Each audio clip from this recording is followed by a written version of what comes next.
The great meeting hall was the heart of the Galactic Concordance. It was a massive room, so big that clouds seemed to form near its high ceiling.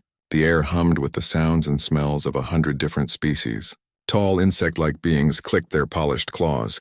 Floating orbs of light pulsed with soft colors. Mammalian aliens with thick fur spoke in low, rumbling voices. It was a place of wonder. In one corner, near a display showing images of Earth, stood two humans. Their names were Jin and Hana. Jin was a cultural archivist.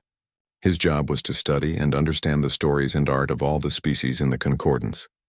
He had a calm face and watched everything with quiet eyes. Hana, standing next to him, was a biologist. She studied alien life forms.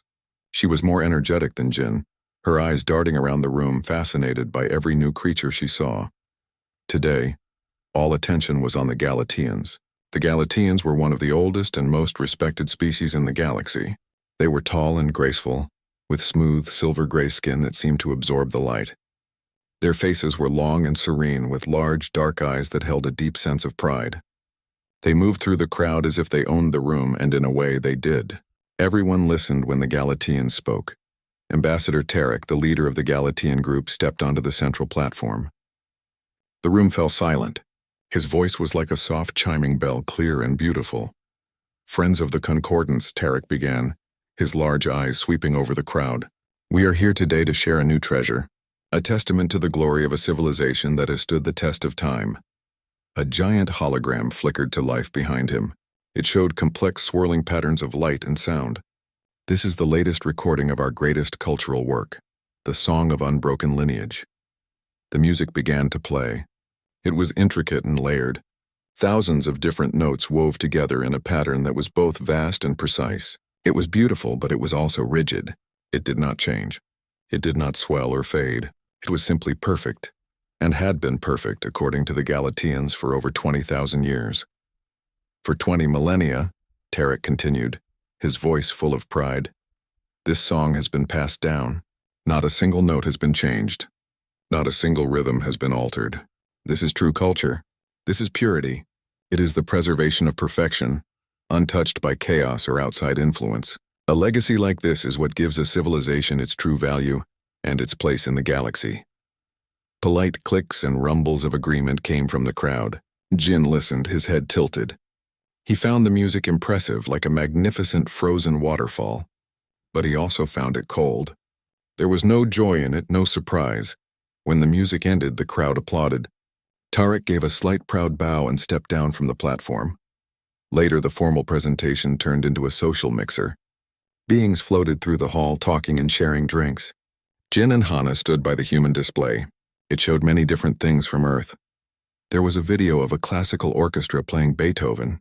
Next to it was a screen showing vibrant K-pop dancers. There was a digital painting that changed with the viewer's mood, and a traditional clay pot from ancient Korea. Ambassador Tarek and another Galatean, a scientist named Alara, drifted over to their display. Tarek looked at the chaotic mix of human art. His expression was polite, but his eyes were critical. "A fascinating collection," Tarek said, his chime-like voice sounding again. "It is so varied, so many different styles from one species." Hana smiled. "Yes, humanity is very diverse. We have thousands of cultures, each with its own art and music. We think it's our greatest strength." Tarek gave a slow, deliberate blink. "Strength? Or confusion? Your species is very young. You spread out across your world and developed in isolation. You have no central identity. You have no single masterpiece you can point to like our song. It must be very difficult to know who you are." Jin, who had been quiet until now, spoke softly. "Is it better to have one perfect song or a million different ones, each beautiful in its own way?" Tarek looked at Jin as if he were a child who had asked a silly question.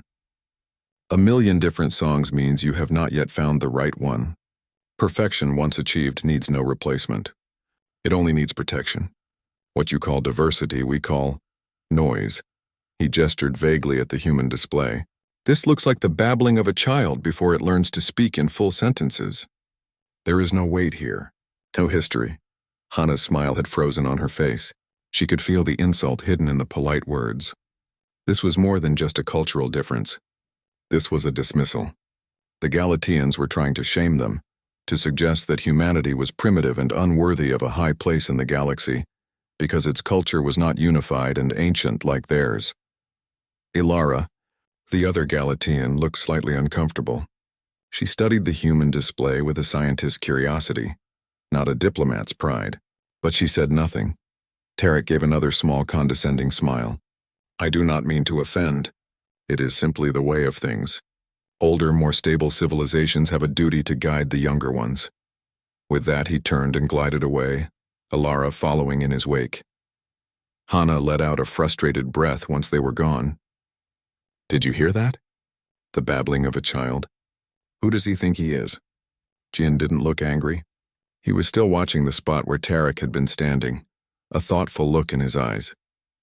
He is someone who is very, very sure of himself, Jin said quietly. That's the problem, Hana replied. The other species are listening to him.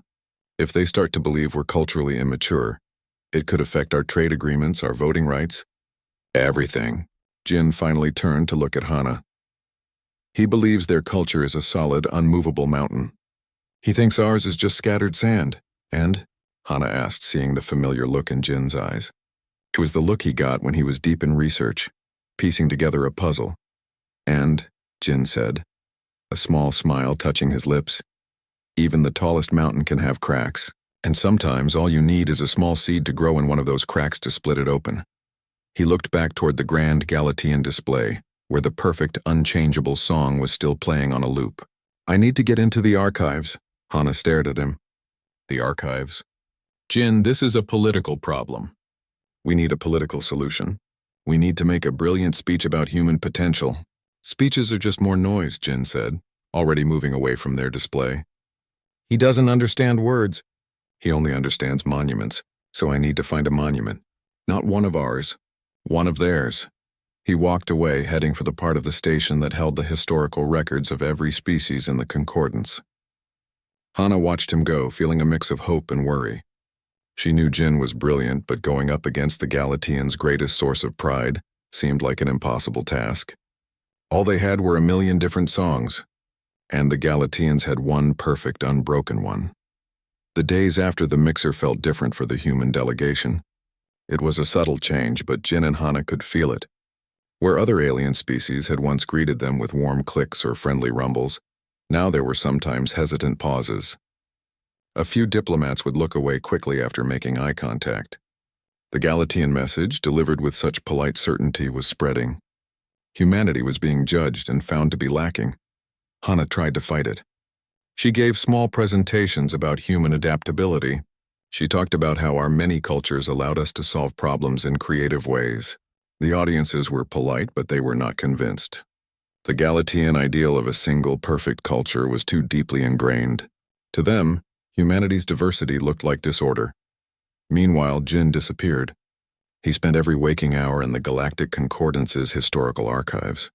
The archive was a vast, silent chamber, where light seemed to be absorbed by the endless rows of data crystals. A holographic librarian, a non-physical intelligence, guided users to the information they sought. Jin did not ask for human records. He asked for the earliest records of the Galatian people. He requested their foundational myths, their prehistoric art, and any archaeological data that was publicly available. The public records were exactly what he expected. They were clean, perfect, and started with the first composition of the Song of Unbroken Lineage.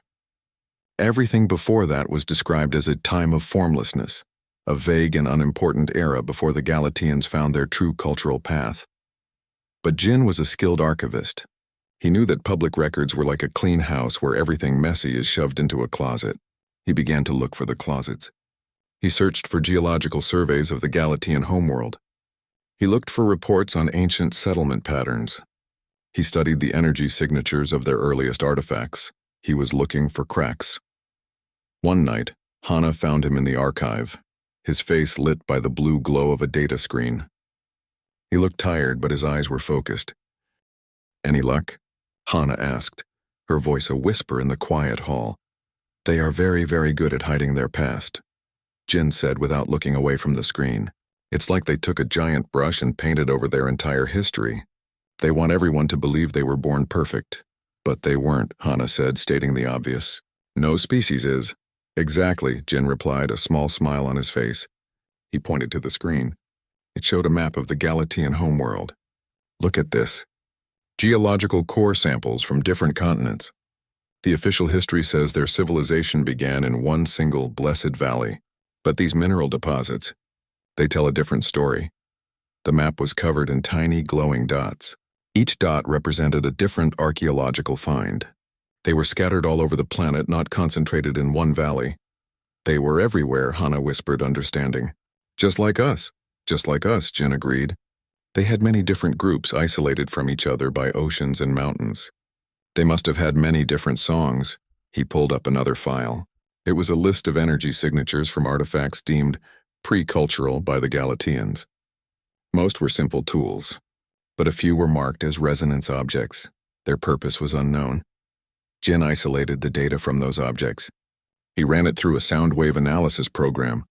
The computer churned for a moment, and then a simple, wavering tone played from the speaker. It was a single pure note. It's a start, Jin said. But it's not enough. I need to find the pattern they erased. A few days later, the Galactians made their move official.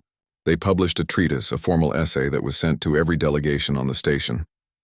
Its title was On Cultural Coherence and Galactic Stability. It did not mention humanity by name, but it did not have to. It talked about young species with fragmented artistic identities. It described their art as derivative and transient, argued that such species were unpredictable and should not be given high levels of responsibility within the concordance. Hana read the document and slammed her hand down on the table. They're calling us unstable. They're saying we can't be trusted because we have too many types of music. The head of the human delegation, a weary man named Ambassador Choi, sighed. We cannot fight them on this. Their logic is a closed circle. They define a great culture as one with a single ancient masterpiece. We do not have one. Therefore, we are not a great culture. How do we argue with that? We change the argument, a voice said from the doorway. It was Jin. He walked into the room, holding a small data crystal. He looked exhausted, but there was a new light in his eyes. And how do you propose we do that, Jin? Ambassador Choi asked. We don't present a better speech, Jin said. We present a better monument. He placed the data crystal on the table. A hologram sprung to life above it. It showed two sets of data. On one side was the complex, beautiful wave pattern of the Galactian song. On the other side was a much simpler, older wave pattern. I found it, Jin said simply. The crack in the mountain. He explained what he had done. He had not tried to find a human masterpiece to compete with the song. Instead, he had kept digging into the Galactians' own hidden past. He had pieced together fragments of data from 100 different, unimportant archaeological sites. He had found shards of pottery, markings on cave walls, and the energy signatures of more resonance objects. By putting them all together, he had managed to reconstruct not a full song but a short, simple musical phrase, a 5-note sequence. It was a folk melody, the kind that would be whistled by a worker in a field or sung by a parent to a child. It was the Galactian equivalent of a nursery rhyme. And, Hana asked, confused, it's nice. But how does a simple tune challenge their perfect song? Because, Jin said, his voice calm but firm, this simple tune is the seed from which their perfect song grew. Listen. He played the 5-note sequence. It was humble and plain. Then he isolated a specific recurring phrase from the immense complexity of the song of unbroken lineage. He played it. The two melodies were a perfect match. The grand, celebrated masterpiece of the Galactians was built around a core melody that was thousands of years older. A melody they had forgotten. A melody they had erased. The room was silent. They didn't preserve their culture, Jin said into the stillness. They edited it. They took one small, beautiful part of it and threw everything else away. They built a fortress around a single flower and called it a garden. We, on the other hand, let all our flowers grow. Ambassador Choi stared at the hologram, a slow smile spreading across his face. So their unbroken lineage is broken. It's more than broken, Jin said. It's a lie. They claim their culture is pure and unchanged, but it was born from change. It was born from the same chaotic, beautiful process that created all of our human cultures. They are not special. They are just tidy. This is explosive, Hana said, her eyes wide. What do we do with this? Jin picked up the data crystal. We don't release it as an attack. That would make us look petty. We request a formal cultural exchange. I will present a simple human artifact. I will tell a story about human culture. And during that story, I will show everyone the truth. We won't shout at them. We will just show them. They tried to shame us for our diversity. We will show that their prized purity is an illusion. Ambassador Choi nodded, a new energy in his posture. Do it, make the request. The request was sent. The Galatians, seeing it as a final desperate act from a shamed species, agreed immediately. They saw it as a chance to deliver the final public blow to humanity's reputation. They had no idea what was coming. The Great Hall was full. It seemed every being on the station had come to watch the human presentation. A heavy feeling of expectation filled the air. Most expected a sad ending. They thought the humans would try to show some piece of art and fail. They thought the Galatians would then politely explain why it was not good enough. The Galatian delegation sat in a place of honor at the front. Ambassador Tarek looked calm and sure. He occasionally exchanged a quiet word with Alara, who sat beside him. He seemed like a teacher waiting for a slow student to give a wrong answer. Jin and Hana stood backstage. Hana was nervously straightening Jin's simple jacket. "Are you sure about this?" she whispered. "A piece of clay? You're going to challenge their greatest song with a piece of clay?" Jin held the object in his hands. It was a small brown ocarina, a simple flute. It was a copy of one of the oldest known musical instruments from Earth. It was round and smooth with a few holes in it. It looked like a child's toy next to the grand holograms and complex technology of the Galatians. "I am sure," Jin said. His voice was quiet but steady. "The biggest truths are often simple." A signal light glowed. It was time. Jin gave Hana a small, reassuring nod and walked onto the stage. The crowd grew quiet. All eyes were on him. He was just one human, standing alone under the bright lights. He held up the small ocarina for everyone to see. "Thank you all for coming," Jin began. His voice was calm and clear. "The Galatians have shared their masterpiece with us. It is a beautiful and impressive work. Today I would like to share something from humanity." He lifted the ocarina a little higher. "This is a copy of a human instrument. It is called an ocarina. The original was made of clay and is over 17,000 years old. It is one of the first things we made to create music." A soft murmur went through the crowd. Some were surprised by its age. Others were confused by its simplicity. Tarek allowed himself a small, condescending smile. This was even more pathetic than he had hoped. "A child can learn to play a simple tune on this in an afternoon," Jin continued. "It is not complex. It is not perfect, but it is a beginning." He put the ocarina to his lips and blew into it. A pure, clear sound filled the hall. It was a humble sound, a single clean whistle. He played a short sequence of 5 notes. It was a simple, haunting little tune. It was over in a few seconds. The hall was silent. "This 5-note melody," Jin said, "is not a famous human song. You will not find it in our great concert halls. But we have found its echo. We have found versions of this simple tune in the folk music of cultures that were separated by vast oceans, who never knew the other existed. They did not preserve the exact notes. They each changed it a little. They made it their own. But the heart of the tune, the idea, remained." He looked out at the audience, making eye contact with many different species. "This is how human culture works. We do not just preserve the object. We do not just preserve the exact song. We preserve the idea. We let it travel. We let it change. We let it grow. A single seed can grow into 1,000,000 different kinds of trees in a forest. That is our strength. Our culture is not a single frozen statue. It is a living, breathing forest." He could see that his words were having an effect. Some beings were nodding thoughtfully. The idea was new to them. They had always believed the Galatian way was the only way. Then Jin turned to the giant holographic screen behind him. "The Galatians value one thing above all else: the preservation of a perfect, unbroken lineage. I respect this goal. It is a noble aim. So in the spirit of cultural sharing, I decided to study this lineage." A ripple of confusion went through the crowd. Tarek's smile faded.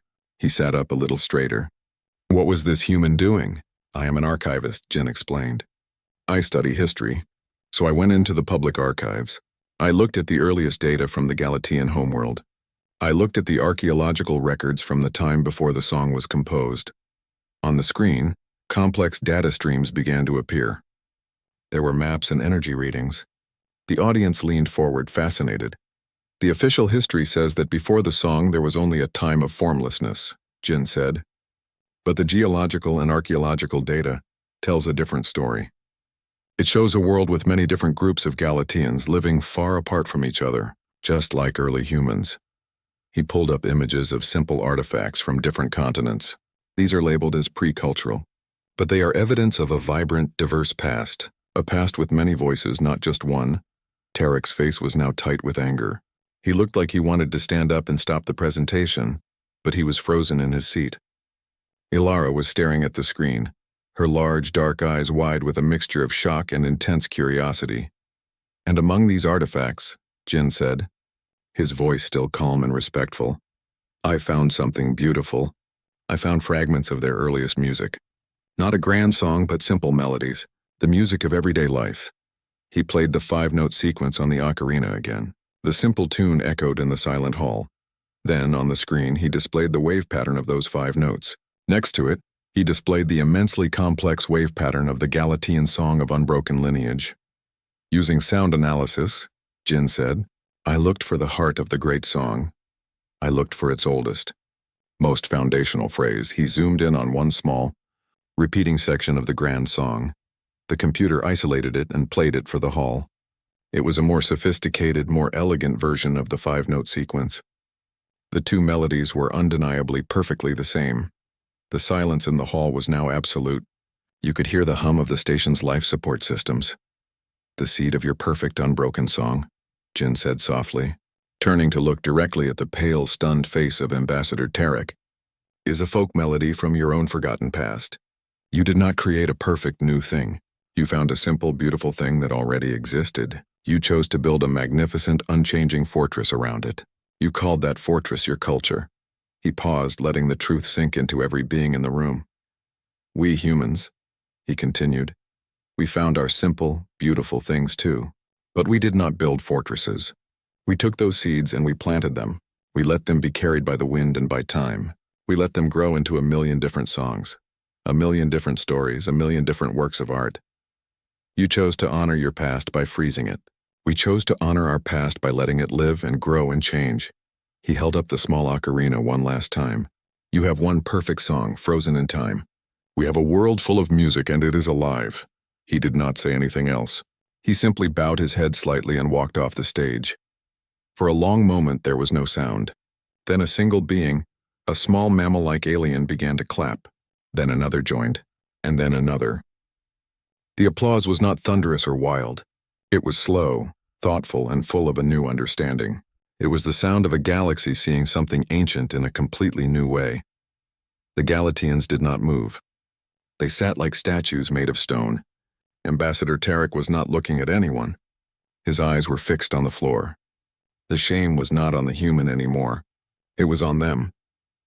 They had tried to shame a human for his messy living culture, and he had shown them that their own perfect culture was built on a forgotten, simple tune. He had not just embarrassed them. He had broken the story they told about themselves, and everyone had seen it happen. The silence in the grand hall did not last. It was replaced by a low, rising hum of voices, the sound of 1,000 conversations starting all at once. The applause for Jin had been respectful, but now the shock was setting in. The crowd was not looking at the humans anymore. Every eye was on the Galatean delegation. Ambassador Tarek seemed to shrink in his seat. His proud posture was gone. His shoulders were slumped. The silver-gray skin of his face looked dull and pale. He stared at the empty space where Jin had stood, as if he could still see the simple ocarina and hear the 5-note tune that had broken his world. The other Galateans around him looked just as stunned. Some had their large, dark eyes wide with disbelief. Others had their heads bowed, unable to meet the gaze of the other species. Ilara was different. She was still looking at the holographic screen, where the 2 matching wave patterns were still displayed. There was no anger on her face. There was only a deep, focused thought. The galactic media, a swarm of floating recorders and buzzing drone cameras, sensed the story. They descended from the ceiling, swarming around the Galateans. Lights flashed. Questions were shouted in a dozen different languages. Ambassador Tarek, do you have a response? Is it true? Is the song based on a forgotten folk melody? Does this mean the Galatian cultural history is a lie? Tarek did not answer. He stood up abruptly, his movements stiff and unnatural. He turned and, without a word, walked quickly towards a private exit. His aides scrambled to follow him, trying to block the media with their bodies. The image of the proud Galatian ambassador fleeing the room was broadcast across the station instantly. The story exploded. It was no longer a small cultural debate. It was a galactic scandal. News reports flashed with headlines like "The Great Galatian Deception" and "The Lie of the Unbroken Lineage." Commentators on every channel discussed Jin's presentation. They replayed the moment the two melodies matched. They analyzed his words about fortresses and seeds. The focus had completely shifted. No one was talking about humanity's lack of a central culture anymore. Now they were all talking about the Galatians' great secret. Their greatest source of pride had been shown to be built on a foundation they had tried to bury. They had not achieved perfection. They had simply hidden their own messy past. In the human delegation's quarters, the mood was the opposite. There was a sense of quiet relief and triumph. Ambassador Choi was smiling for the first time in days. "You did it, Jin," Hana said, her voice full of excitement. "You actually did it. They're finished." Jin was sitting in a chair, looking tired. He was not smiling. "I didn't want to finish them," he said quietly. "I just wanted them to stop shaming us." "You showed the galaxy the truth," Ambassador Choi said. "That is a good thing." They were using their false history to gain power and influence. They were looking down on everyone else. Just then, a message alert chimed on Ambassador Choi's console. He read it, and his eyebrows went up. "It's from the Galatian Provisional Leadership. Tarek has been relieved of his duties permanently. They are requesting a private meeting with us. With you, Jin and Hana." The meeting took place in a small, neutral conference room. The Galatians were represented by Alara and two older, serious-looking Galatians who had not been part of Tarek's inner circle. The air in the room was heavy with tension. Alara spoke first. Her chime-like voice was softer now, without its former pride. "On behalf of what remains of our delegation, we wish to speak with you." Ambassador Choi nodded. "We are listening." Alara took a deep breath. It was clearly difficult for her to speak. "The revelations of your archivist, Jin, have caused a great crisis for our people. The news has reached our homeworld. There is shock and confusion everywhere." One of the older Galatians spoke, his voice rough with emotion. "Our people have believed in the song for thousands of years. It is the center of our identity. To be told it is not what we thought. It is like the ground has disappeared beneath our feet." There was a long silence. The Galatians looked lost. They were no longer the proud, superior species. They were a people whose story had been broken. Jin looked at them. He did not see enemies. He saw people who were afraid. "The truth does not have to break you," he said softly. All eyes turned to him. "The song is still beautiful," Jin continued. "The melody is still perfect. The only thing that was wrong was the story you told about it. You said it was created from nothing, a perfect gift. But the truth is it grew from the soil of your own world, from the lives of your own ancestors. That doesn't make it less. In a way, it makes it more. It has roots. It is connected to the real lives of your people." Ilara was watching him intently. "You are not gloating," she observed, surprised. "I am an archivist," Jin said. "My job is to find the truth, not to win fights. Tarek tried to shame us for our history. I simply showed that your history is not so different. You have embarrassed us greatly." The older Galatian admitted, his head bowed. "The shame we tried to give to you has returned to us 100 times over." Hana spoke up. Jin wasn't trying to cause shame. He was trying to show you something. You were living in a museum, and you thought it was the whole world. He just opened a window. Ilara was silent for a moment, thinking. She looked at Jin. "You said your culture is a forest. You let the seeds grow." She gestured weakly. "Our forest was cut down. Only one tree was left. And now we are being told that even that one tree was a wild seed, not a planted monument. We do not know what to do. We have forgotten how to let things grow." The meeting ended without any big agreements. The Galatians left, still looking lost and heavy with shame. The story continued to spread across the galaxy. The Galatians' political power crumbled. Their word was no longer law. Their cultural authority was gone. They had become an example of something new. A proud civilization humbled not by war or weapons, but by a simple truth told by a quiet human with a piece of clay. The shame they had tried to force on humanity was now their own. They had to carry the weight of their hidden past while everyone watched. A week passed. The station was quieter. The storm of media attention had moved on to other news, but the change in the air was permanent. The Galateans were rarely seen in the main halls. When they did appear, they moved quickly and quietly, their heads down. No one treated them with disrespect, but the automatic deference they were used to was gone. They were just another species now. The human delegation, however, found doors opening for them. Other species were curious. They asked questions about Earth's many cultures. They wanted to hear the million different songs. Ambassador Choi and Hana were busy with new meetings, discussing cultural exchanges and trade agreements that had been stalled before. Jin spent most of his time in the archives again. He was not researching the Galateans anymore.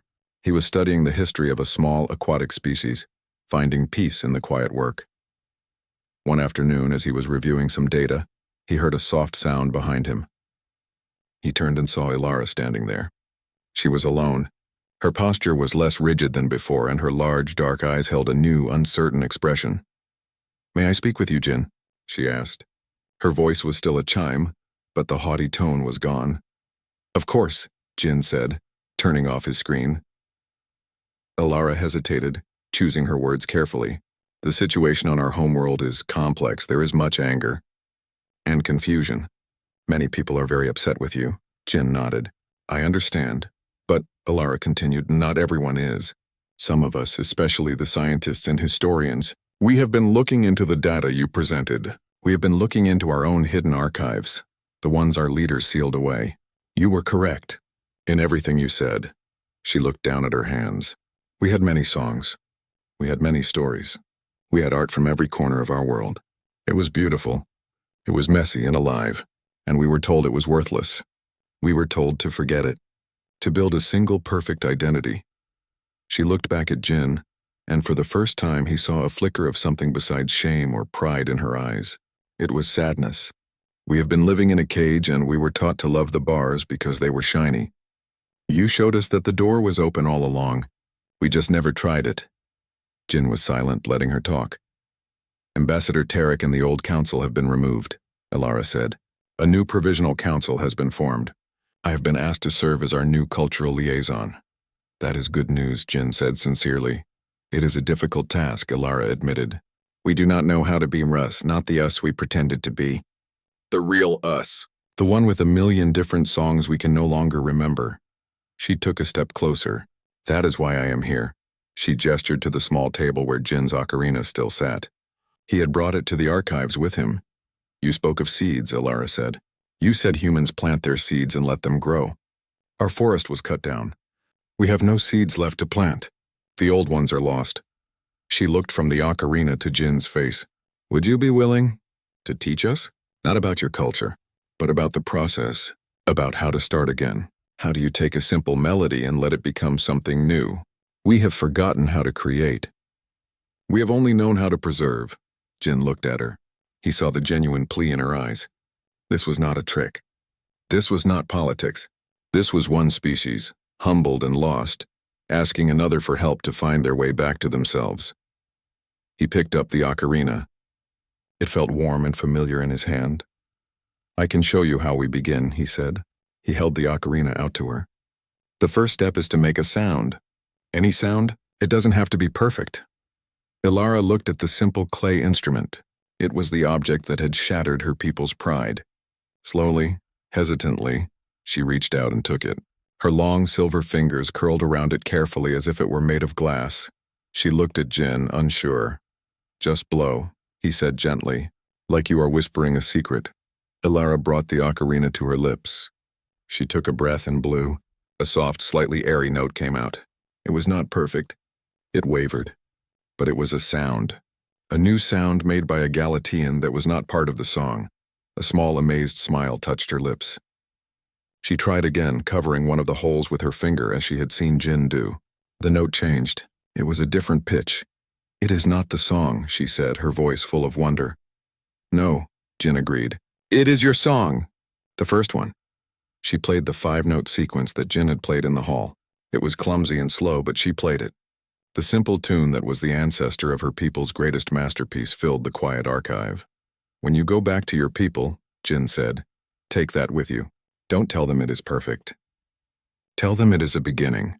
Tell them to play it, and then to change it, to make it faster or slower, to add a note, to take one away, to make it sad or to make it happy. Tell them to see what grows. Elara held the ocarina tightly. A beginning, she repeated softly. She looked at Jin, and the sadness in her eyes was now mixed with a fragile hope. Thank you. She handed the ocarina back to him, but he shook his head. Keep it, he said. A seed for your new forest. Elara looked down at the simple gift. It was worth nothing, and yet it was worth more than anything on the station. She nodded, unable to find the words. She turned and walked away, the ocarina held securely in her hand. Jin watched her go. He thought about the long, difficult road the Galatians had ahead of them. It would not be easy to rebuild a culture that had been frozen for thousands of years, but they had taken the first step. They had asked for help, and they had accepted a simple gift. Later, Jin stood with Hana at a viewing port looking out at the stars. He told her about Elara's visit and the ocarina. You gave it to her? Hana asked, surprised. It was just a copy, Jin said. The idea was what mattered. Hana smiled. So the fortress is finally opening its gates. No, Jin said, watching a ship drift slowly past the window. The fortress is being taken apart stone by stone, and they are going to plant a garden in the empty space. He thought of the simple 5-note tune, now traveling back to the Galatian homeworld in the hand of their new cultural liaison. It was no longer a weapon of shame. It was a key to a cage they had built for themselves. The music had not ended in the Great Hall. It was just beginning, and this time it was a melody they would all write together.